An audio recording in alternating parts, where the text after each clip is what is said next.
Heaven's Gate, religious group. Heaven's Gate was an American new religious movement, often described as a cult, founded in 1974 and led by Bonnie Nettles, 1927 to 1985, and Marshall Applewhite, 1931 to 1997, known within the movement as T and Doe, respectively. Nettles and Applewhite first met in 1972 and went on a journey of spiritual discovery, identifying themselves as the two witnesses of revelation, attracting a following of several hundred people in the mid-1970s. In 1976, the group stopped recruiting and instituted a monastic lifestyle. Scholars have described the theology of Heaven's Gate as a mixture of Christian millennialism, New Age, and ufology, and as such it has been characterized as a UFO religion. The central belief of the group was that followers could transform themselves into immortal extraterrestrial beings by rejecting their human nature, and they would ascend to heaven, referred to as the next level or the evolutionary level above human. The death of Nettles from cancer in 1985 challenged the group's views on ascension, where they originally believed that they would ascend to heaven while alive aboard a UFO. They later came to believe that the body was merely a container, or vehicle for the soul, and that their consciousness would be transferred to new, next-level bodies upon death. On March 26, 1997, deputies of the San Diego County Sheriff's Department discovered the bodies of the 39 active members of the group, including that of Applewhite, in a house in the San Diego suburb of Rancho Santa Fe. They had participated in a mass suicide, a coordinated series of ritual suicides, coinciding with the closest approach of Comet Hale-Bopp. Just before the mass suicide, the group's website was updated with the message, "Hale-Bopp brings closure to Heaven's Gate. Our 22 years of classroom here on planet Earth is finally coming to conclusion. Graduation from the human evolutionary level. We are happily prepared to leave this world and go with T's crew." The name Heaven's Gate was only used for the final few years of the group's existence, and they had previously been known under the names Human Individual Metamorphosis and Total Overcomers Anonymous. History. The son of a Presbyterian minister and a former soldier, Marshall Applewhite began his foray into biblical prophecy in the early 1970s. After being fired from the University of St. Thomas in Houston, Texas, over an alleged relationship with one of his male students, he met Bonnie Nettles, a 44-year-old married nurse with an interest in theosophy and biblical prophecy, in March 1972. The circumstances of their meeting are unclear. According to Applewhite's writings, the two met in a hospital where she worked while he was visiting a sick friend there. It has been rumored that it was a psychiatric hospital, but another account had Nettles substituting for a nurse, working with premature babies in the nursery. Applewhite later recalled that he felt that he had known Nettles for a long time, and concluded that they had met in a past life. She told him their meeting had been foretold to her by extraterrestrials, persuading him that he had a divine assignment. Applewhite and Nettles pondered the life of St. Francis of Assisi and read works by Helena Blavatsky, R.D. Laing, and Richard Bach. They kept a King James Bible and studied passages from the New Testament, focusing on Christology, asceticism, and eschatology. Applewhite also read science fiction, including works by Robert A. Heinlein and Arthur C. Clarke. By June 19, Applewhite and Nettles' beliefs had solidified.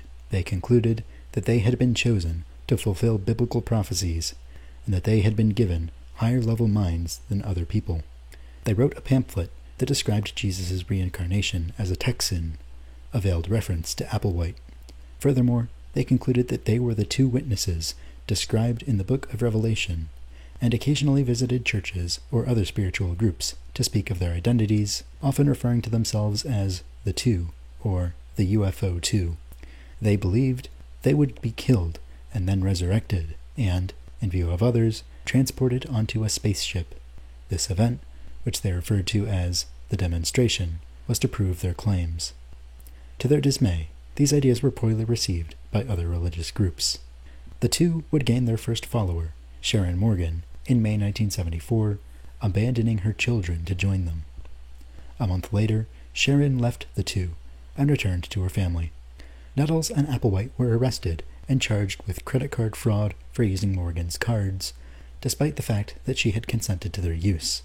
The charges were later dropped.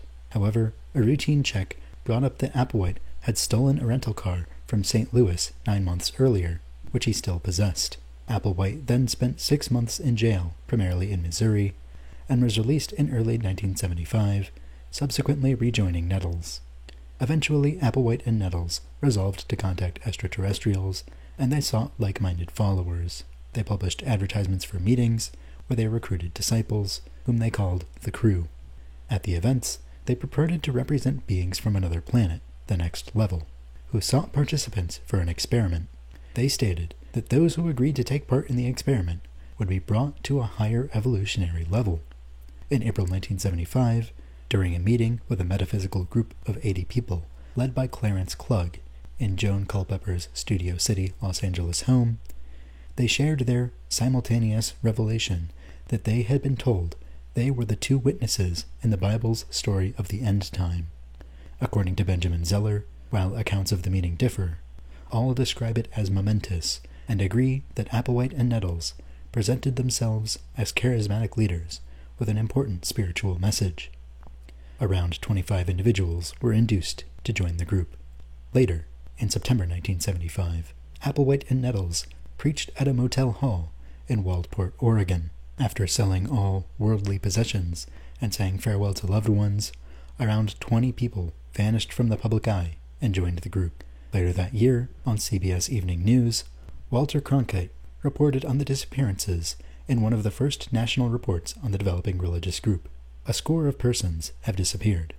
It's a mystery whether they've been taken on a so-called trip to eternity or simply been taken. In reality, Applewhite and Nettles had arranged for the group to go underground. From that point, Doe and T, pronounced Doe and T, as the two now called themselves, led nearly 100 members across the country, sleeping in tents and sleeping bags and begging in the streets. Evading detection by the authorities and media enabled the group to focus on Doe and T's doctrine of helping members of the crew achieve a higher evolutionary level above human, which they claimed to have already reached. Applewhite and Nettles used a variety of aliases over the years, notably Bo and Peep and Doe and T. The group also had several names prior to the adoption of the name Heaven's Gate. At the time Vallée studied the group, it was known as Human Individual Metamorphosis, HIM. The group reinvented and renamed itself several times and had a variety of recruitment methods.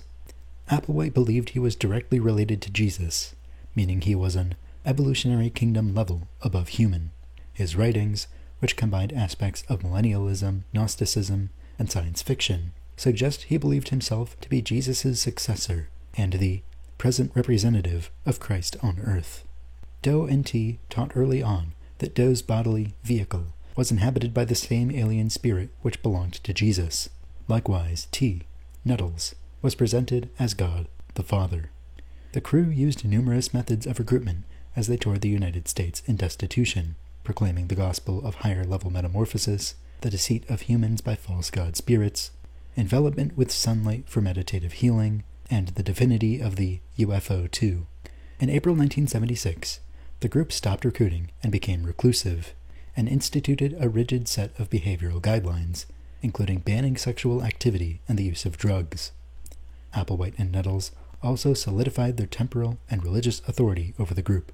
Benjamin Zeller described the movement as having transformed from a loosely organized social group to a centralized religious movement comparable to a roving monastery.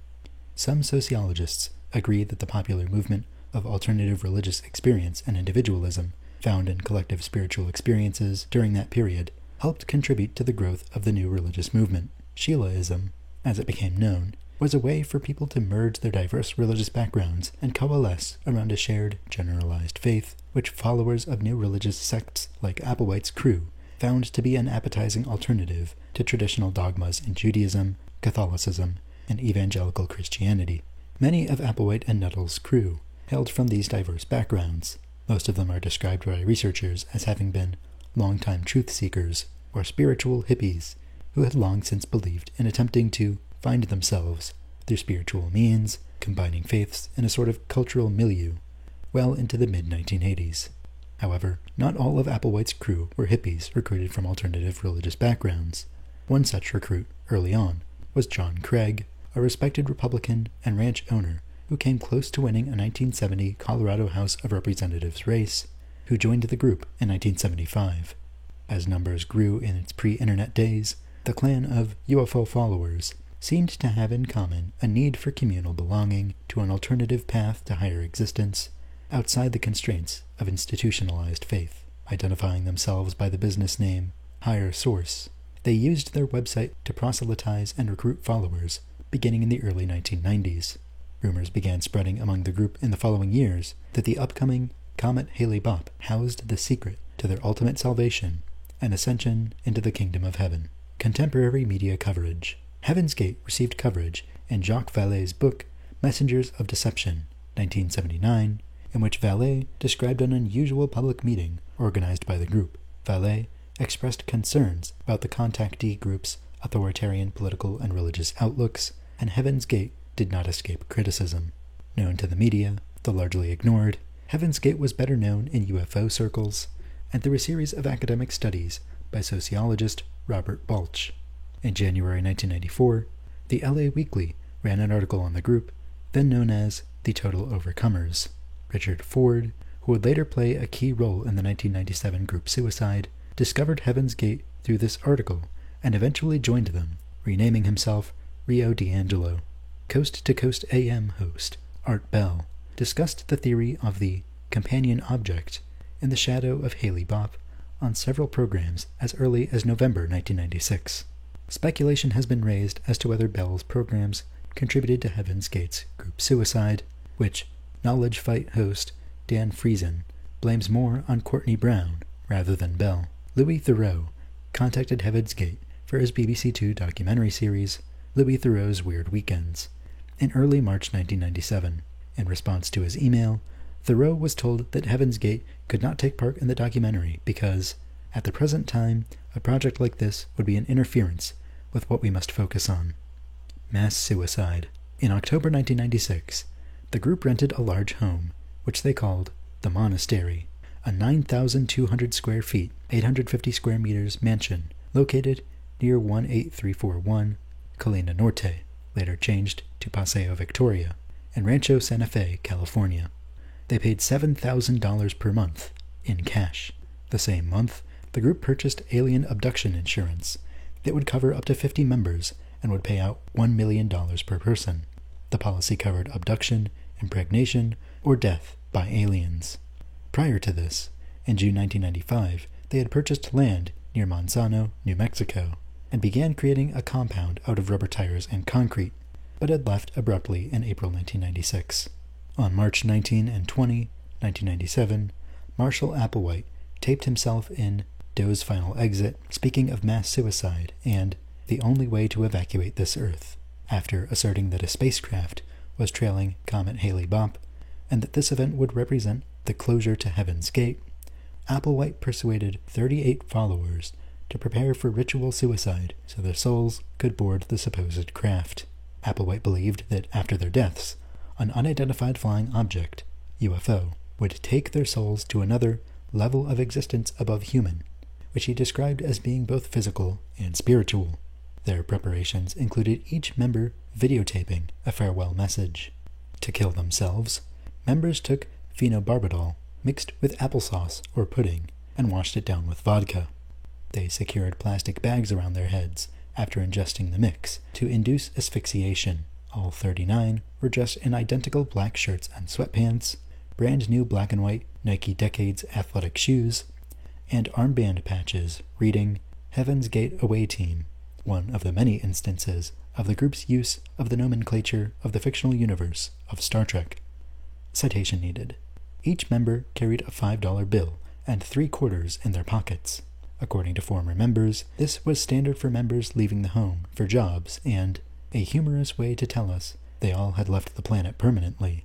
The $5 bill was for covering the cost of vagrancy laws, and the quarters were for calling home from payphones, although another former member known as Sawyer stated that it was a reference to a Mark Twain story, which said $5.75 was the cost to ride the tail of a comet to heaven.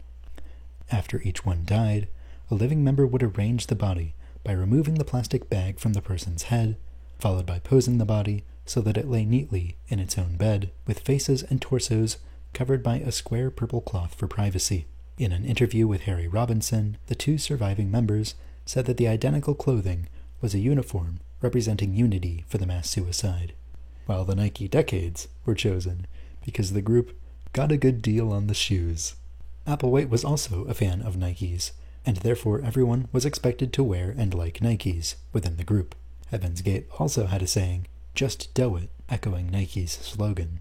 They pronounced do as dough to reflect Applewhite's nickname. The 39 adherents, 21 women and 18 men, between the ages of 26 and 72, are believed to have died in 3 groups over 3 successive days, with remaining participants cleaning up after each prior group's deaths. The suicides occurred in groups of 15, 15, and 9, between approximately March 22 and March 26. Excessive citations. Among the dead was Thomas Nichols, brother of the actress Nichelle Nichols, who is best known for her role as Uhura in the original television series of Star Trek. Leader Applewhite was the third to last member to die. 2 people remained after him, and were the only ones found with bags over their heads, and not having purple cloths covering their top halves. Before the last of the suicides, similar sets of packages were sent to numerous Heaven's Gate affiliated or formerly affiliated individuals, and at least one media outlet, the BBC department responsible for Louis Theroux's Weird Weekends, for which Heaven's Gate had earlier declined participation. Among those in the list of recipients was Rio D'Angelo. The package D'Angelo received on the evening of March 25, as other packages sent had, contained 2 VHS tapes, one with Doe's final exit, and the other with the farewell messages of group followers. It also contained a letter stating that, among other things, "We have exited our vehicles, just as we entered them." D'Angelo informed his boss of the contents of the packages, and then received a ride from him to Los Angeles to the Heaven's Gate home in Rancho Santa Fe so that he could verify the letter. D'Angelo found a back door intentionally left unlocked to allow access, and used a video camera to record what he found. After leaving the house, D'Angelo's boss, who had waited outside, encouraged him to make calls alerting the authorities. The San Diego County Sheriff's Department received an anonymous tip through the 911 system at 3:15 p.m. on March 26, suggesting they check on the welfare of the residents. Days after the suicides, the caller was revealed to be D'Angelo. Caller: "Yes, I need to report an anonymous tip. Who do I talk to?" Sheriff's Department: "Okay, this is regarding what?" Caller: "This is regarding a mass suicide, and I can give you the address." San Diego County 911 call, March 26, 1997, 3:15 p.m. PST. The lone deputy who first responded to the call entered the home through a side door, saw 10 bodies, and was nearly overcome by a pungent odor. The bodies were already decomposing in the hot California spring. After a cursory search by 2 more deputies found no one alive, they retreated until a search warrant could be procured. All 39 bodies were ultimately cremated. Aftermath. The Heaven's Gate deaths were widely publicized in the media as an example of mass suicide. When the news broke of its relation to Comet Hale-Bopp, the co-discoverer of the comet, Alan Haley, was drawn into the story. Haley's phone never stopped ringing the entire day. He chose not to respond until he spoke the next day at a press conference, after researching the details of the incident. Speaking at the Second World Skeptics Congress in Heidelberg, Germany, on July 24, 1998. Dr. Haley discussed the scientific significance and popular lore of comets and gave a personal account of his discovery.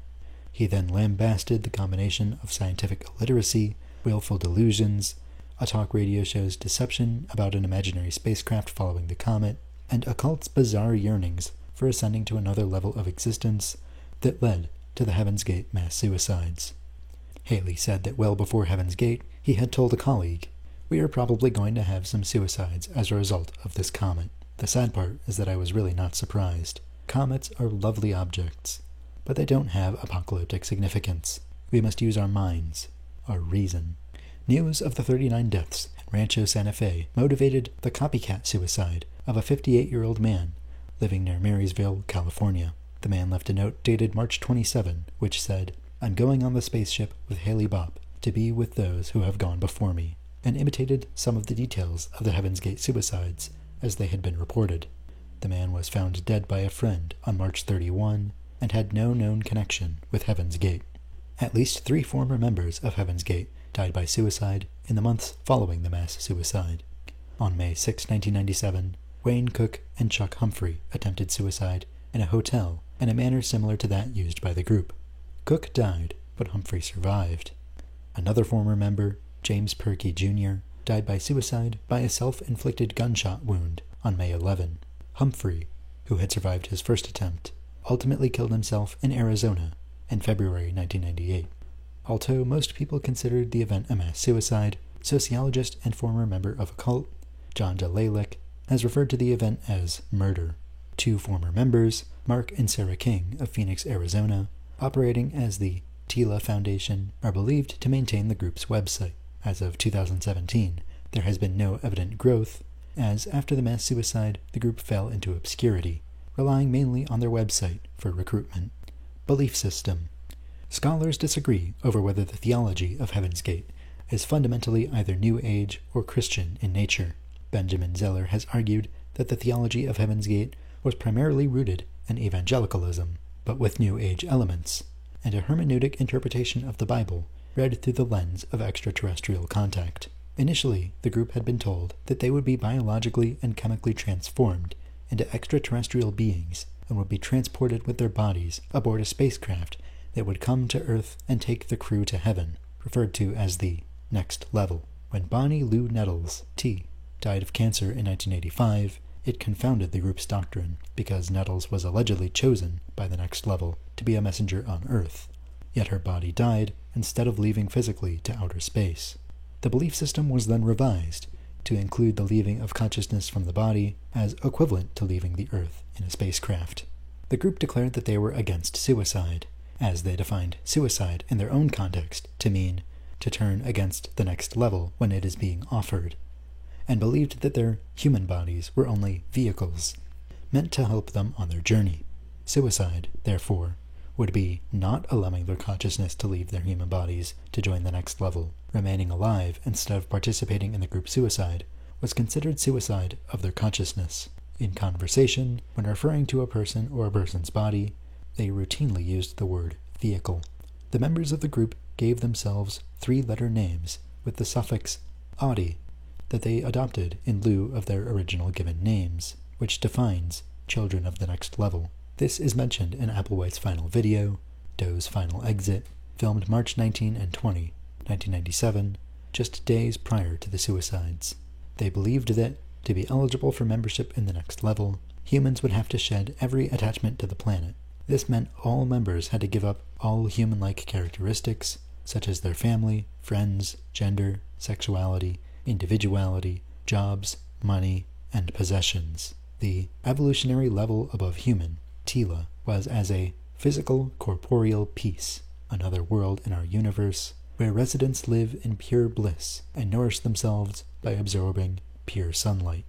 At the next level, beings do not engage in sexual intercourse, eating, or dying, the things that make us mammalian here. Heaven's Gate believed that what the Bible calls God is actually a highly developed extraterrestrial. Members of Heaven's Gate believed that evil space aliens, called Luciferians, falsely represented themselves to Earthlings as God, and conspired to keep humans from developing. Technically advanced humanoids, these aliens have spacecraft, space-time travel, telepathy, and increased longevity. They use holograms to fake miracles. Carnal beings with gender, they stopped training to achieve the kingdom of God thousands of years ago. Heaven's Gate believed that all existing religions on Earth had been corrupted by these malevolent aliens. Although these basic beliefs of the group stayed generally consistent over the years, the details of their ideology were flexible enough to undergo modification over time. There are examples of the groups adding to or slightly changing their beliefs, such as modifying the way one can enter the next level, changing the way they described themselves, placing more importance on the idea of Satan, and adding several other New Age concepts. One of these concepts was the belief of extraterrestrial walk-ins. When the group began, Applewhite and Nettles taught their followers that they were extraterrestrial beings. However, after the notion of walk-ins became popular within the New Age subculture, the two changed their tune and began describing themselves as extraterrestrial walk-ins. The idea of walk-ins is very similar to the concept of being possessed by spirits. A walk-in can be defined as an entity who occupies a body that has been vacated by its original soul. Heaven's Gate came to believe an extraterrestrial walk-in is a walk-in that is supposedly from another planet. The concept of walk-ins aided Applewhite and Nettles in personally starting from what they considered to be clean slates. In this so-called clean slate, they were no longer considered by members of this Heaven's Gate group to be the people they had been prior to the start of the group, but had taken on a new life. This concept gave them a way to erase their human personal histories as the histories of souls who formerly occupied the bodies of Applewhite and Nettles. Over time, Applewhite also revised his identity in the group to encourage the belief that the walk-in that was inhabiting his body was the same that had done so to Jesus 2,000 years ago. Similar to Nestorianism, this belief stated that the personage of Jesus and the spirit of Jesus were separable. This meant that Jesus was simply the name of the body of an ordinary man that held no sacred properties, that was taken over by an incorporeal sacred entity to deliver next-level information. Another New Age belief Applewhite and Nettles adopted was the ancient astronaut hypothesis. The term ancient astronauts is used to refer to various forms of the concept that extraterrestrials visited Earth in the distant past. Applewhite and Nettles took part of this concept and taught it as the belief that aliens planted the seeds of current humanity millions of years ago and have to come to reap the harvest of their work in the form of spiritually evolved individuals who will join the ranks of flying saucer crews. Only a select few members of humanity will be chosen to advance to this transhuman state. The rest will be left to wallow in the spiritually poisoned atmosphere of a corrupt world. Only the individuals who chose to join Heaven's Gate, follow Applewhite and Nettles' belief system, and make the sacrifices required by membership would be allowed to escape human suffering. Techniques to enter the next level. According to Heaven's Gate, once the individual has perfected himself through the process, there were 4 methods to enter or graduate to the next level. 1. Physical pickup onto a Tela spacecraft and transfer to a next-level body aboard that craft. In this version, what Professor Zellar calls a UFO version of the Rapture, an alien spacecraft would descend to Earth and collect Applewhite, Nettles, and their followers, and their human bodies would be transformed through biological and chemical processes to perfected beings. This and other UFO-related beliefs held by the group have led some observers to characterize the group as a type of UFO religion. 2. Natural death, accidental death, or death from random violence. Here, the graduating soul leaves the human container for a perfected next-level body. 3. Outside persecution that leads to death. After the deaths of Branch Davidians in Waco, Texas, and the events involving Randy Weaver at Ruby Ridge, Applewhite was afraid the American government would murder the members of Heaven's Gate. 4. Willful exit from the body in a dignified manner. Near the end, Applewhite had a revelation that they might have to abandon their human bodies and achieve the next level, as Jesus had done. This occurred on March 22 and 23, when 39 members died by suicide and graduated. Structure. In a group open only to adults over the age of 18, members gave up their possessions and lived in an ascetic life devoid of indulgences. The group was tightly knit, and everything was communally shared. In public, each member of the group always carried a $5 bill and a roll of quarters. 8 of the male members of the group, including Applewhite, voluntarily underwent castration as an extreme means of maintaining an ascetic lifestyle. The group initially attempted castration by having one of its members, a former nurse, perform the castration, but this attempt was unsuccessful, almost resulted in the patient's death, and caused at least one member to leave Heaven's Gate. Every castration that followed the first one was done in a hospital. The group earned revenue by offering professional website development under the business name Higher Source. The cultural theorist Paul Virilio described the group as a cybersect due to its heavy reliance on computer-mediated communication prior to its collective suicide. In popular culture, in 1979, Gary Sherman produced the made-for-TV movie Mysterious 2 for NBC, based on the exploits of Applewhite and Nettles. then relatively unknown, which aired in 1982. In its first live episode following the mass suicide, Saturday Night Live aired a sketch where the cult members made it to space. It was followed by a commercial parody for Keds, featuring the tagline, "Worn by level-headed Christians," as well as footage of the Nike-clad corpses of the Heaven's Gate members. Heaven's Gate, The Cult of Cults, a documentary miniseries about the cult, was released on HBO Max in 2020. In 2021, Heaven's Gate was one of the subjects in the first season of Vice Media's documentary television series, Dark Side of the 90s, entitled A Tale of Two Cults. The cult is also parodied on Seth MacFarlane's adult animated series Family Guy, in an episode titled Chitty Chitty Death Bang, aired in April 1999. Heaven's Gate was the subject of the 10-part podcast of the same name, produced by Glynn Washington to commemorate the 20th anniversary of the mass suicide. They have also been the subject of numerous other podcasts. Nike Decade, the infamy caused by the mass suicides, limited availability, and their sudden and unceremonious discontinuation have been cited as reasons for the high resale value of Nike Decades.